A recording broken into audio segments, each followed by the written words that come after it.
Quero saudar a todos os ouvintes, aqueles que estão assistindo essa gravação com a paz do Senhor. Nós estamos aqui mais uma vez reunidos, somos a Igreja Evangélica Assembleia de Deus Nova Aliança, e nosso propósito é fazer um comentário acerca da lição de número 2 da lição da revista de escola dominical do próximo domingo, dia 12 de abril de 2020. E o título é A Sublimidade das Bênçãos Espirituais em Cristo. Mas antes de iniciarmos, vamos fazer uma oração, pedindo a bênção e a direção de Deus, soberano e eterno Pai. Eu te adoro, Senhor, te agradeço, porque Tu nos tem dado vida, Senhor, de saúde, e pedimos o discernimento, Senhor, da Tua palavra, através do Teu Santo Espírito, para que nesta hora, Senhor, em que nós vamos estar comentando, tecendo comentários acerca, Senhor, daquilo que está registrado na Tua palavra, e que o comentarista tem abordado nessa lição, que nós possamos, ó Pai, tanto aprendermos, ó Deus, como transmitirmos, Senhor, ensinamentos através da Tua palavra nesta hora. Abençoa aqueles que estão ouvindo, se conosco, nós oramos, Pai, em nome de Jesus. Amém, Senhor. Amém. Então, retomando, o título da lição é A Sublimidade das Bênçãos Espirituais em Cristo. E o textual diz: Bendito Deus e Pai de nosso Senhor Jesus Cristo, o qual nos abençoou com todas as bênçãos espirituais nos lugares celestiais em Cristo. Efésios capítulo 1 e verso 3. Verdade prática diz: Deus nos elegeu em Cristo antes da fundação do mundo, para que desfrutássemos das bênçãos espirituais.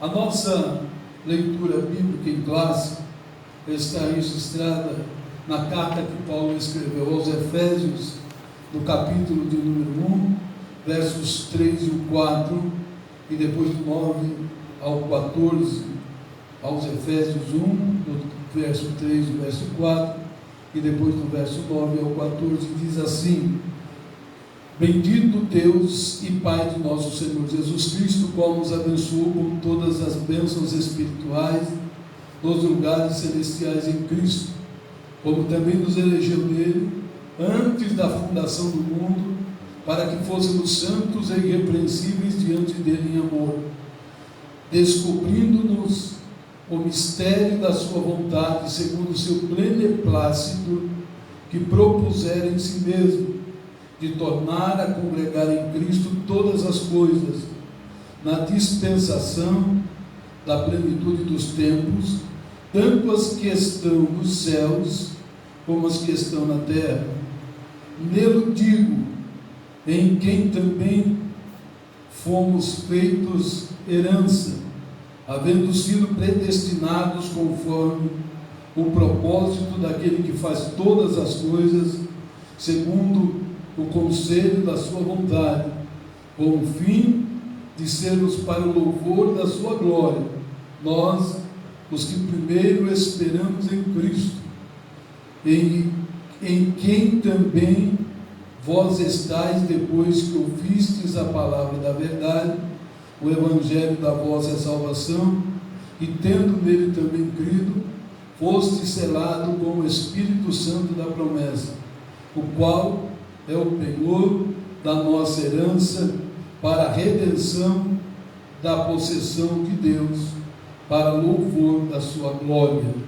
Então esse é o texto básico que o comentarista tem se apoiado para fazer esta base de palavra, onde ele quer falar acerca das bênçãos espirituais em Cristo. A introdução da nossa lição diz assim: nesta lição vamos abordar a grandeza a excelência e a perfeição do projeto divino para conceder bênçãos espirituais aos seus escolhidos. Desde a eternidade, aprouve a Deus executar um plano de restauração e reconciliação com a humanidade caída. Por isso que na carta o apóstolo Paulo se mostra profundamente agradecido pela revelação do mistério que estivera escondido desde todos os tempos. Ele nos convida a louvar e a glorificar a Deus pela sua bondade e misericórdia para com todos os pecadores. Então, na introdução, o que o comentarista dá como visão de tudo aquilo que o apóstolo, que o comentarista quer abordar acerca do que o apóstolo Paulo escreveu aos Efésios, neste texto, neste primeiro capítulo, ele está mostrando que ele quer abordar a excelência, a grandeza e a perfeição do projeto divino. Ou seja, tudo que nos acontece tem um propósito. Tudo aquilo que você vê discorrer desde Gênesis até o nascimento de Cristo, e a partir do nascimento de Cristo, com a história da igreja, tudo é projeto de Deus, já estava projetado por Deus, e Ele fez que esse plano fosse executado para restauração e reconciliação dele com a humanidade caída. Presta atenção que Deus, sendo Deus, é por isso que a Bíblia diz que Ele, da sua grandeza, se inclina para ouvir as nossas orações, porque Ele, sendo Deus, Ele se preocupou em restaurar um homem que estava perdido, mas não apenas restaurar, Ele faz questão de fazer com que este homem seja beneficiário de todos os bens espirituais. Então, preste atenção que salvação não é apenas aquilo que alguém pensa: eu aceito Jesus e deixo de ir para o inferno e vou para o céu. Não, há algo muito maior envolvido em relação a isso. Há a filiação a Deus, há as heranças das bênçãos espirituais, há o propósito que Deus tem para a sua igreja na face da terra. Então, há uma grande gama de objetivos que Deus tem através do plano de salvação que Ele desenvolveu enviando Jesus como nosso único e suficiente Salvador. No tópico 1 da lição, diz assim: a nova posição em Cristo. Quando ele começa a abordar a questão da posição que nós assumimos após aceitarmos Cristo como Salvador, ele diz na introdução: no passado estávamos perdidos e condenados à morte eterna, mas por sua infinita graça Deus nos outorgou em Cristo o privilégio da salvação.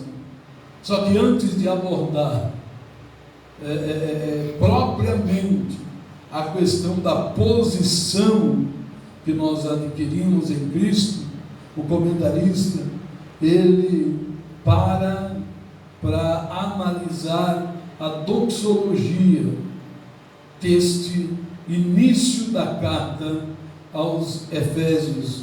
E eu gostaria que o nosso irmão Vanildo, que está conosco mais uma vez nesta gravação, para que pudesse fazer o seu comentário a respeito desse primeiro item do tópico 1, que é a doxologia que o comentarista se refere. Glória a Deus. Eu saúdo todos os irmãos com a paz do Senhor. A gente vê aqui o primeiro tópico, né? Nova posição em Cristo. Vai abordar aqui 3 subtópicos. A introdução que, como o pastor leu, importante a gente frisar isso aqui. Diz: no passado estávamos perdidos e condenados à morte eterna. Por que condenados à morte eterna? Porque a Bíblia diz em Romanos 3:23 que todos pecaram. Quantos?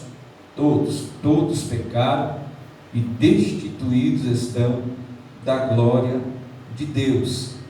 Mas por sua infinita graça, Deus nos outorgou em Cristo o privilégio da salvação. Então nós vemos que todos pecaram. Depois em Romanos 6:23 diz que o salário do pecado é a morte. Então está aí já essa resposta. Fomos condenados à morte eterna por conta do pecado, porque o salário do pecado é a morte. É disso que o escritor aí, do comentarista, está falando. O primeiro subtópico vai dizer doxologia, o hino de louvor, né? Hino de adoração, vem da palavra grega, a junção de 2 palavras, doxa, que é glória, e logia, né? No grego, logia, porque no grego, obviamente, a palavra G não tem o som de J, então logia, do grego doxa, glória, logia, palavra.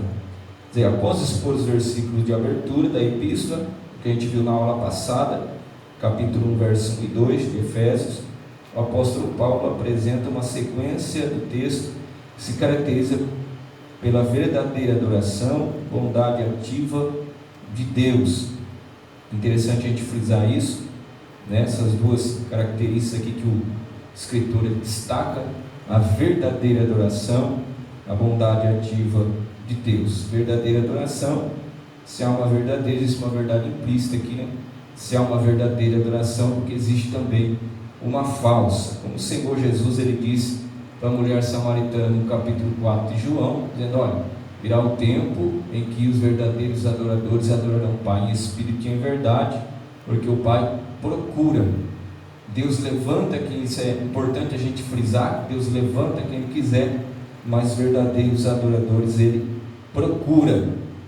Importante frisar também que o Senhor, o próprio Jesus disse uma certa vez eu não lembro agora qual dos evangelhos, mas o próprio Senhor Jesus ele cita: olha, esse povo, citando o profeta Isaías, ele diz: olha, esse povo honra-me com os lábios, mas na verdade o seu coração está bem distante de mim. Então diz que se trata a verdadeira adoração, pessoas que adoram em espírito e verdade, não somente com os lábios, né? Eu estava também observando que ele diz aqui, ele começa pela frase: bendito Deus Pai de nosso Senhor Jesus Cristo, onde bendito significa digno de louvor. Ele vai falar de 2 coisas importantes aqui: louvor e adoração. É importante separar essas 2 coisas muito profundas, né? De louvor e de adoração. Então observa o Salmo 103. Eu quero até fazer menção dessa palavra nessa manhã ou nessa tarde.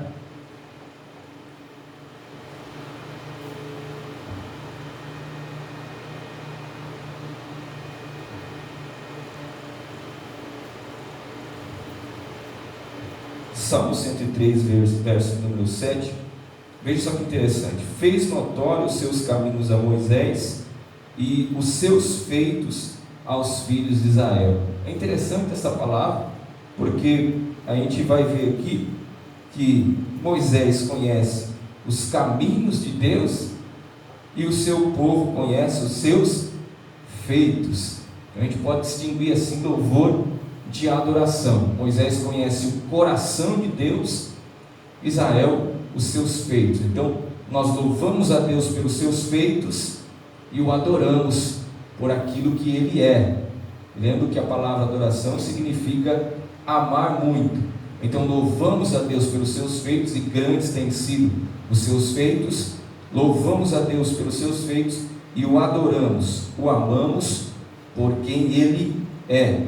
Ele vai seguir aqui dizendo, nesse trecho bíblico, trata-se de um hino teológico de gratidão, caracterizado pela repetição do seguinte refrão: para louvor e glória da sua graça, ou para louvor da sua glória. Aquele ao qual devemos adorar está edificado na expressão Deus e Pai de Jesus Cristo, uma clara referência à Santíssima Trindade, com ênfase na natureza divina de Jesus Cristo, o seu Filho. Então, doxologia trata-se aí de um hino de louvor e adoração ao nome do Senhor. Creio que esses são os pontos fundamentais aí desse primeiro subtópico.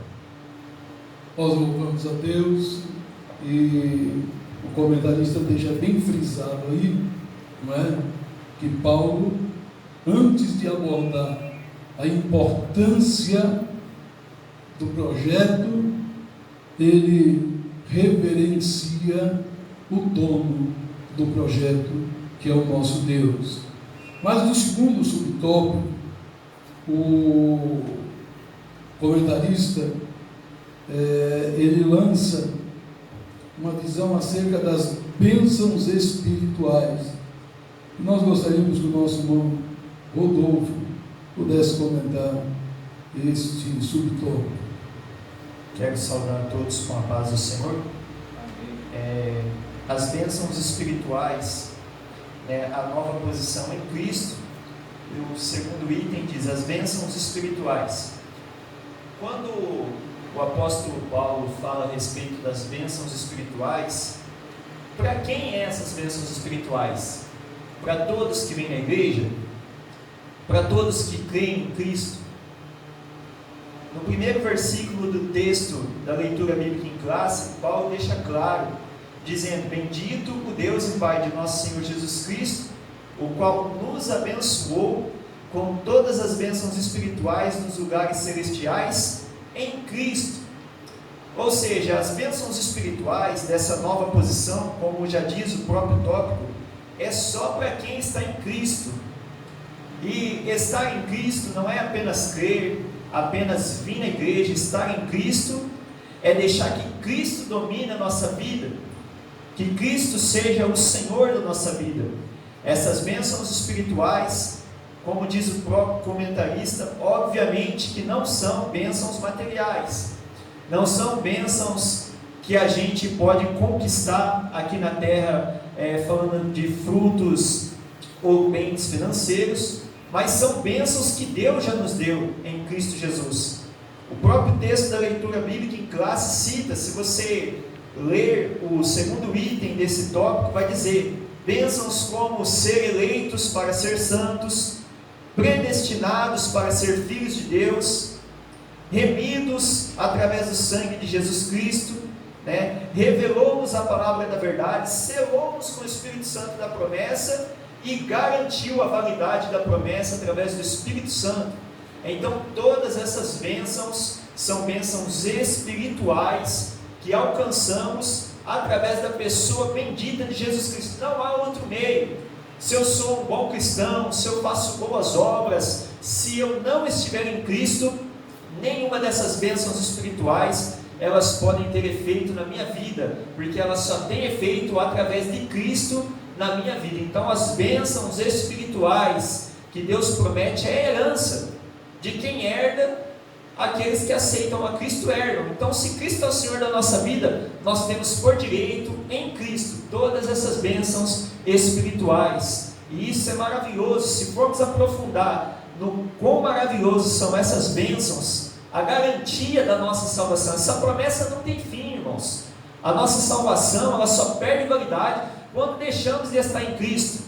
Se a gente for ver a remissão dos nossos pecados, é a remissão de todos os nossos pecados. Então são muitas bênçãos espirituais que Deus nos concedeu, bênçãos que não se pode mensurar, como o próprio título da lição de hoje diz, que ele fala a sublimidade, ou seja, a elevação, a maioridade dessas bênçãos, que é o mais importante na nossa vida. Então, bênçãos espirituais são essas citadas na leitura bíblica em classe, que vem através da pessoa bendita de Cristo na nossa vida. Amém. Glória a Deus. Então preste atenção que nós temos visto muitas igrejas aí fazerem uma miscelânea fora da palavra de Deus, dizendo que o crente que não é rico, que o crente que não tem riquezas, que não alcança grandes fortunas, ele não está aprovado diante de Deus. Preste atenção, como o comentarista falou, que as bênçãos que Deus ele tem no projeto da nossa salvação, elas são espirituais. Então, não adianta nada ter uma grande mansão, não adianta nada ter muito dinheiro no banco, mas não ter o nome escrito no livro da vida. Por quê?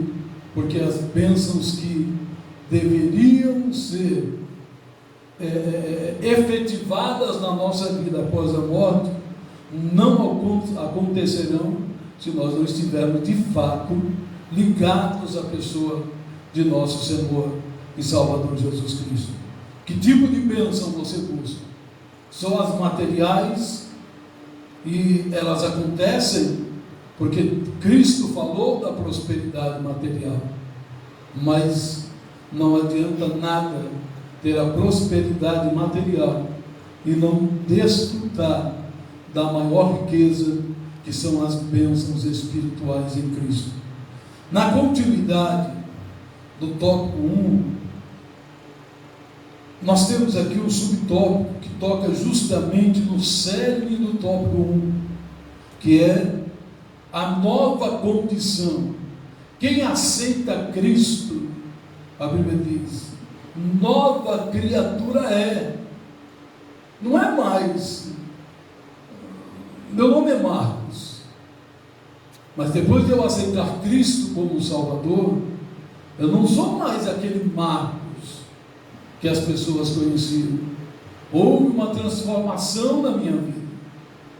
Aquilo que acontece de forma figurada com Paulo, que ele era Saulo, conhecido como Saulo, até aceitar Cristo como Salvador, até ter um encontro com Cristo, e logo depois disso começar a ser conhecido como Paulo.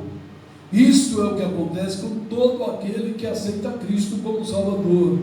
Pode não mudar o nome, mas muda a nossa visão de vida e a nossa maneira de viver para aqueles que estão de fato em Cristo. Então, quando diz aqui, olha, a expressão em Cristo significa que somos abençoados com toda a bênção espiritual a partir da sua pessoa e obra realizada no Calvário.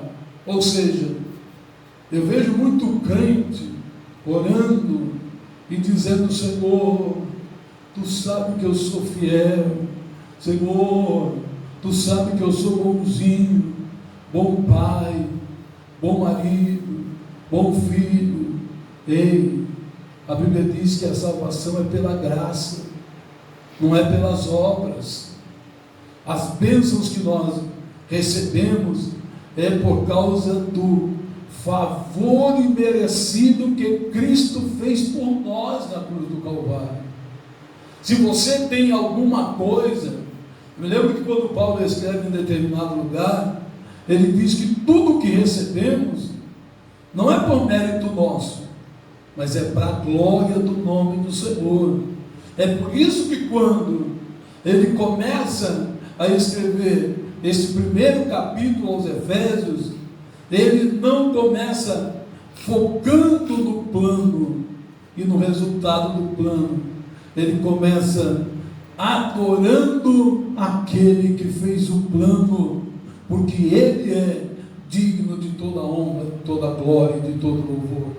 Preste atenção que quando nós oramos, e tem a maior ignorância é da pessoa que faz as coisas de forma mecânica e não consegue buscar e entender o porquê. Crente, preste atenção uma coisa: por que você ora e na tua oração você termina dizendo em nome de Jesus, amém? Quando eu peço para Deus salvar algum da minha família, dizer eu salvo fulano, eu oro em nome de Jesus. Quando eu penso uma bênção material, Senhor, me abre a porta em nome de Jesus. Quando eu preciso de uma cura, Senhor, restaura a minha saúde em nome de Jesus. Isto não é apenas para se tornar um chavão na nossa boca. Isso não é apenas para se tornar figura de linguagem. Quando você fizer essa expressão, você precisa ter o conhecimento, o discernimento de que você, na nova posição que você recebeu em Cristo Jesus, Ele disse o quê? Tudo que vocês pedirem ao meu Pai em meu nome, crendo, Ele o fará. Então, tudo que nós recebemos é porque Cristo abriu a porta da bênção na nossa vida. E nós não recebemos nada por nós mesmos. Nós, quando vamos orar, nós não dizemos ao Senhor, é no meu nome que eu oro. Eu não sou nada diante de Deus. Eu oro em nome de Jesus, porque é o nome dele que é poderoso para fazer com que as promessas de Deus se cumpram, aleluia, na nossa vida. Então, quando diz aí, desse modo, fala que para quem está em Cristo, isso é, o oposto da antiga vida em Adão, escravizada pelo pecado. Desse modo, não andamos mais em trevas, mas como filhos da luz. Portanto, nossa nova posição é caracterizada pela salvação em Cristo. Ou seja, a nossa nova posição é que eu não me apoio no meu conhecimento, na minha capacidade, no meu poder, na minha força. Eu me apoio no nome daquele que abriu todas as portas das bênçãos espirituais na minha vida. Então entenda o que Paulo está falando aí, e deixe de orar de forma a ignorar a pessoa de Jesus. Entenda que quando você diz em nome de Jesus, você está dizendo, Senhor, é confiado no nome dele, é porque eu estou em Cristo que eu falo contigo, e aí a porta vai se abrir, aleluia, diante da tua pessoa. Nós vamos para o tópico de número 2, e no tópico do número 2 diz, uma vida, presta atenção para esta palavra, cristocêntrica. Você vive uma vida cristocêntrica ou egocêntrica? Porque o que vai se abordar neste texto, no segundo tópico, é uma vida cristocêntrica neste mundo. Embora o pecado tenha adentrado no mundo, Deus projetou a primazia de Cristo na remissão dos pecadores e na restauração de todas as coisas para o louvor da sua glória. Ou seja, tudo pode acontecer, todas as maravilhas que puderem ser realizadas na tua vida, elas irão acontecer, mas é sempre para que haja a primazia de Cristo. Tem que ser exaltado em todo instante, em todo momento. Eu fico muitas das vezes, e tenho dito aqui na igreja, na hora que está enfermo, alguém vem da igreja e pede oração para que Jesus cure a sua enfermidade. Na hora que ele vai fazer aniversário, ele faz churrasco, convida a rua toda, compra bebida para os parentes todos, e o máximo que faz é pede uma oração por mim lá na igreja. Não, se a tua vida fosse cristocêntrica, a primeira coisa que você ia fazer era dobrar os joelhos e, como diz o salmista, bendice a minha alma ao Senhor e não te esqueça de nenhum dos seus benefícios. Quando nós temos uma vida cristocêntrica, Cristo é o centro de tudo aquilo que nós fazemos. Neste tópico, o primeiro subtópico fala a revelação do mistério. Em relação a que o comentarista está falando a respeito disso, nosso irmão Vanildo vai estar nos dando uma explicação a respeito deste subtópico. Diz aqui no início, né? Embora o pecado tenha adentrado ao mundo, você já logo da parte mais triste aí da Bíblia, né? A queda do homem.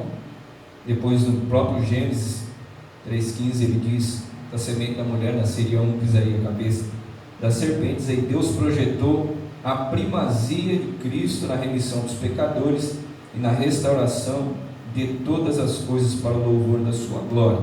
A frase descobrindo-nos o mistério da sua vontade sinaliza a revelação da verdade que estava oculta aos santos de Deus.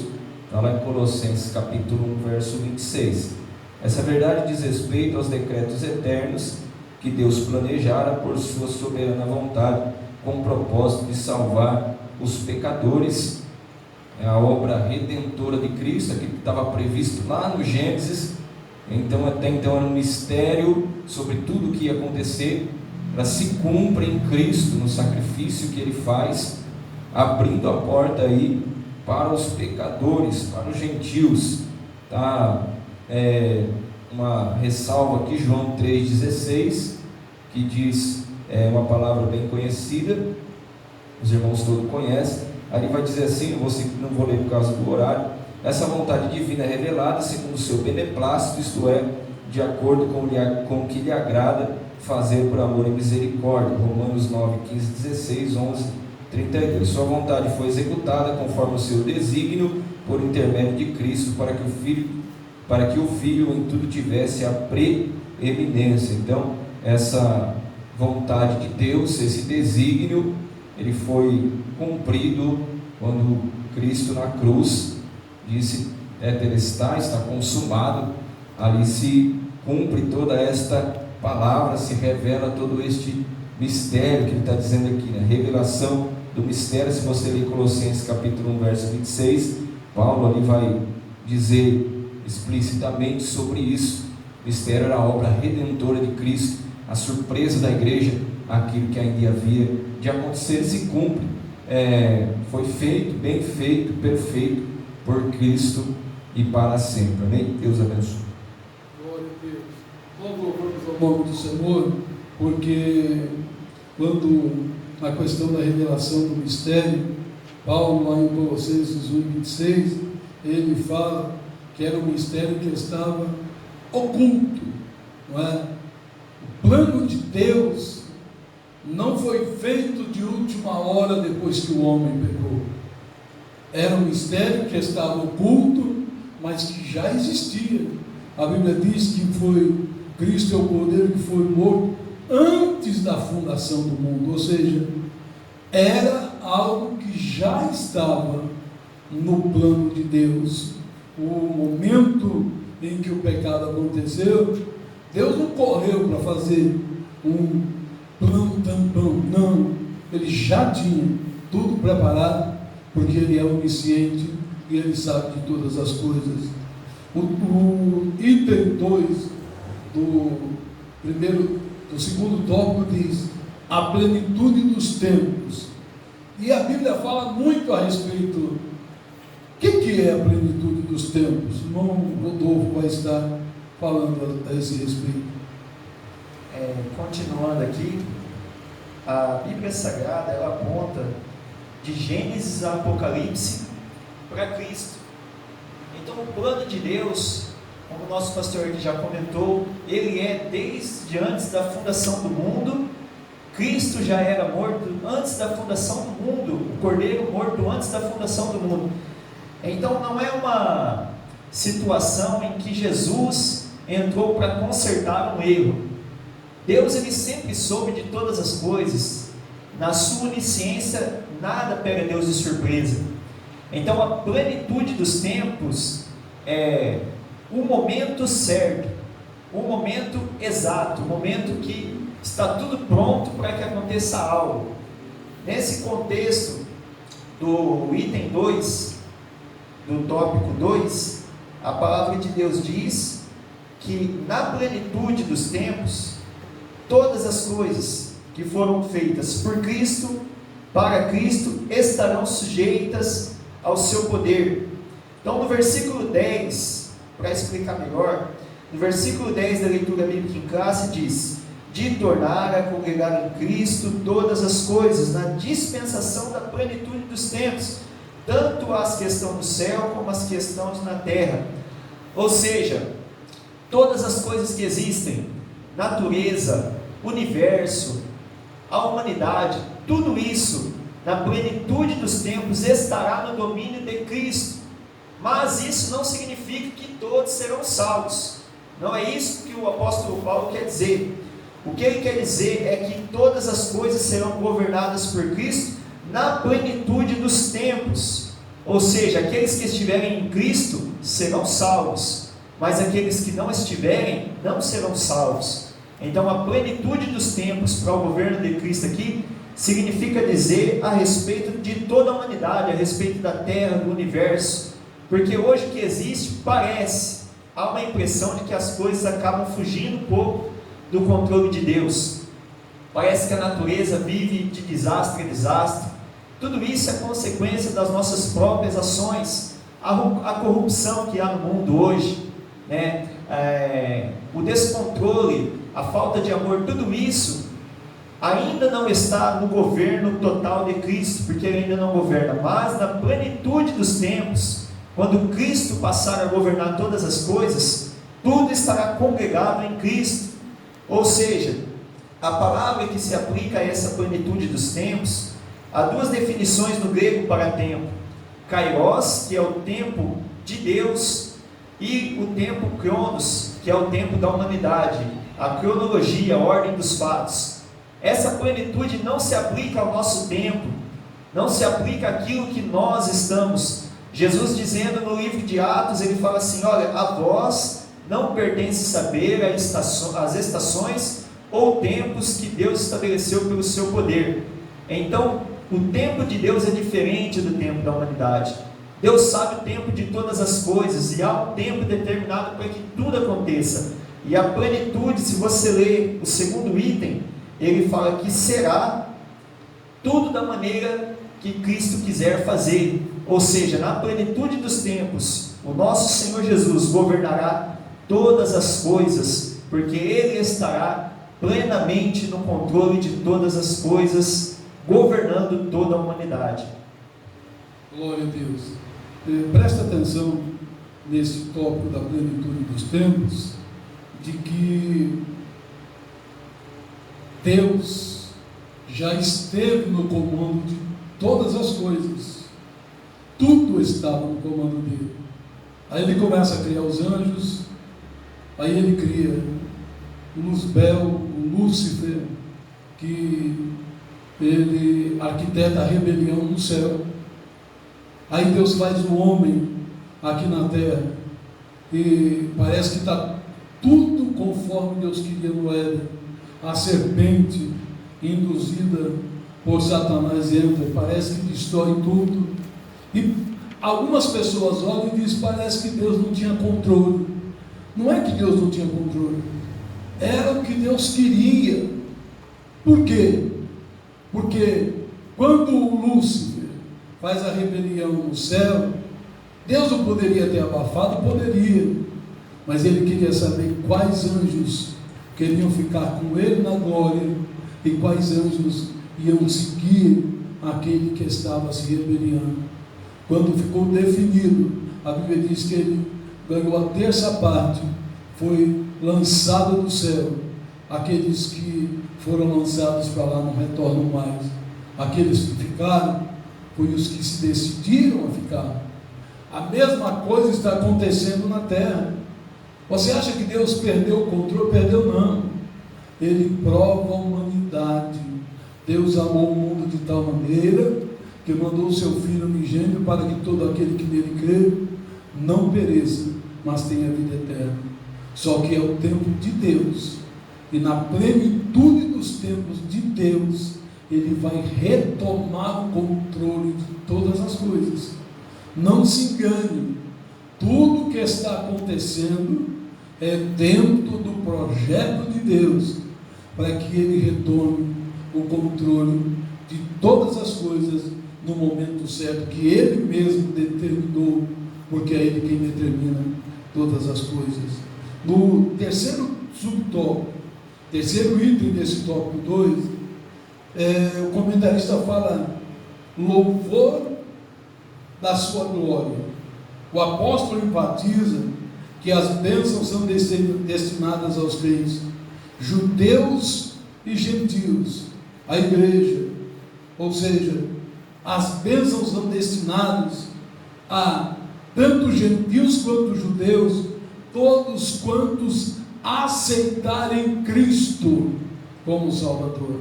Lembra que diz Marcos: aquele que crê e for batizado será salvo, e estes sinais seguirão. Não diz que seguirão judeu ou seguirão gentio, seguirão aos que crerem. Eu vejo muitas pessoas se desculpando por não deixar Cristo dominar a sua vida.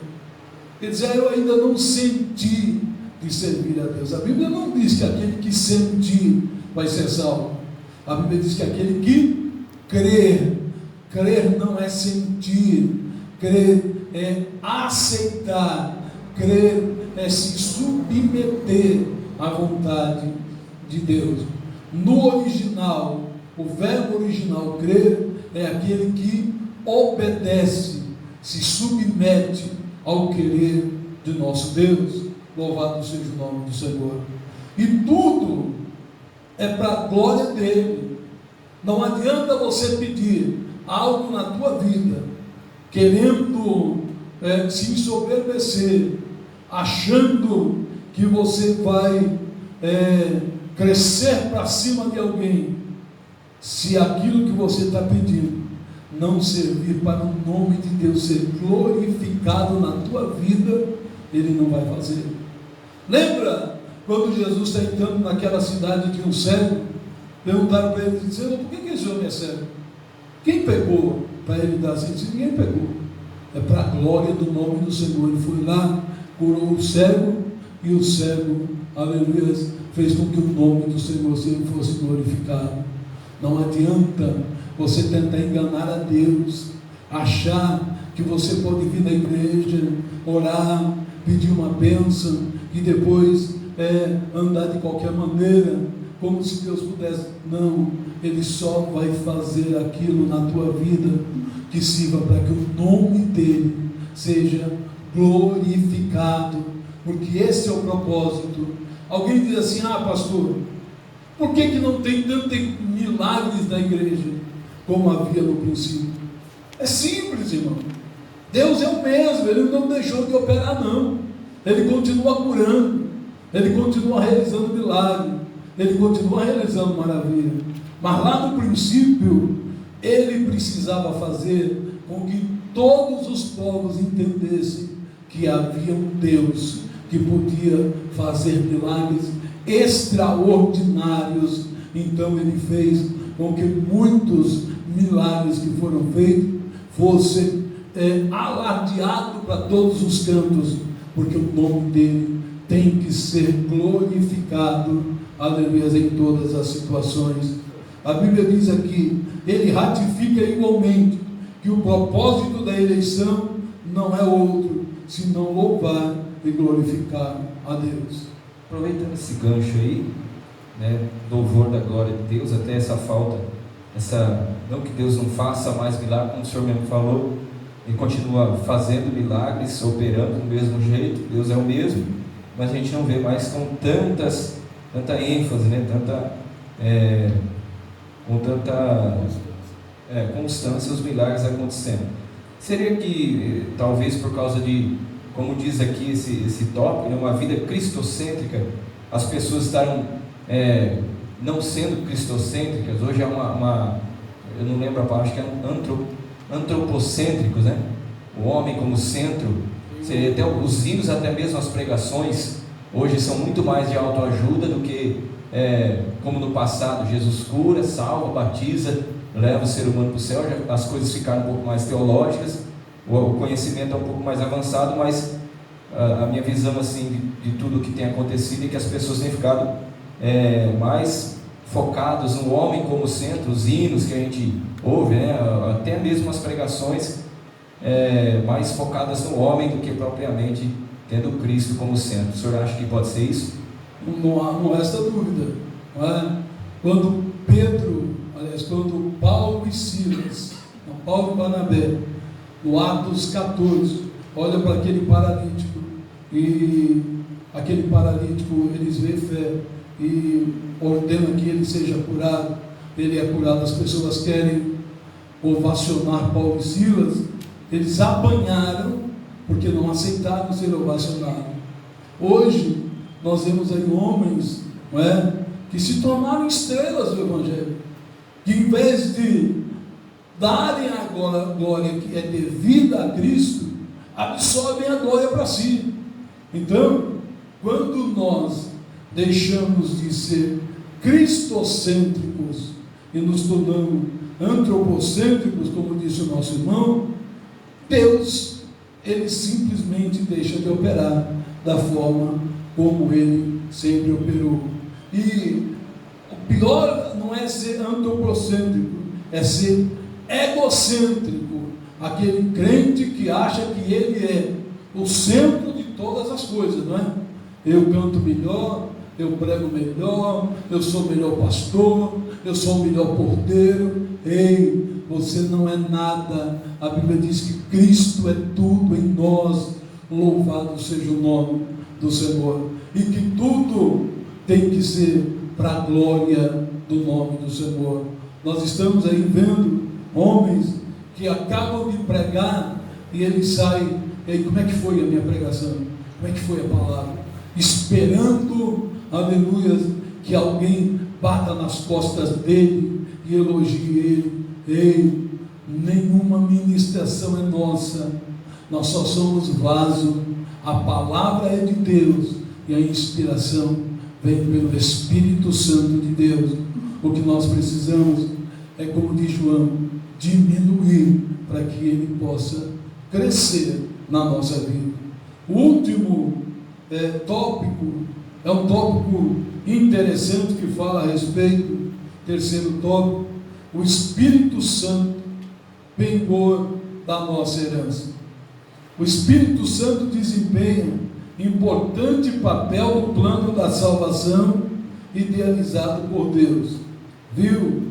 Você que é unicista, que não crê na pessoa do Espírito Santo, é preciso ler a palavra. O Espírito Santo, ele não é uma força ativa.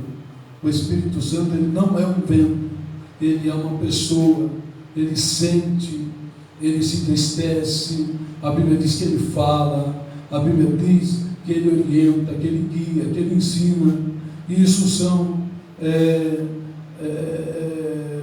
atributos de uma pessoa, não é de uma força ativa. E no primeiro item deste tópico, o comentarista fala justamente a respeito de o selo do Espírito Santo. O que é o selo do Espírito Santo, meu bandeiro? Vamos lá, então, aqui o escritor está dizendo aqui já logo no início, né? Aquele que ouve a palavra de Deus, o Evangelho da salvação, que por meio da fé se rende a Cristo, recebe o selo do Espírito Santo no momento da conversão. Importante frisar que a pessoa do Espírito Santo, como disse nosso pastor, ele não é uma força ativa, ele não é Deus que desceu do céu, deixou o céu sozinho e veio à terra e agora está fazendo o papel do Espírito Santo. Importante que você entenda isso, que o Deus que nós servimos, ele é um em três. Ele não saiu do céu para se fantasiar de Jesus, para se fantasiar do Espírito Santo e deixou o céu vazio, não é isso. O Espírito Santo, a pessoa do Espírito Santo, é quem trabalha de forma direta na salvação. A gente observa que em João 16, 7 e 8, vai dizer que o Espírito Santo é o responsável por convencer do pecado, da justiça e do juízo. Convencer quem? Convencer a criatura. O pastor já citou aqui o livro de Marcos, é interessante a gente ver, capítulo 16, verso 15, é a grande comissão: ide por todas as terras, pregai o evangelho a toda criatura. Então a criatura dando uma resposta positiva ao Espírito Santo, se cumpre o livro de João, capítulo 1, verso 12: e a todos quantos receberam, deu-lhes o poder de serem feitos filhos de Deus. Então o Espírito Santo, ele vem, sela. O que é selo? Vai dizer aqui, nos tempos bíblicos, o selo era usado como sinal de propriedade e posse pessoal. Então a criatura que respondeu positivamente ao amor de Cristo revelado pelo Espírito Santo no seu coração através da palavra, ele agora vai receber o selo como sinal de posse. O Espírito Santo vem habitar dentro do coração dessa criatura, que agora passa a ser filho de Deus. Isso é de fato profundo e lindo.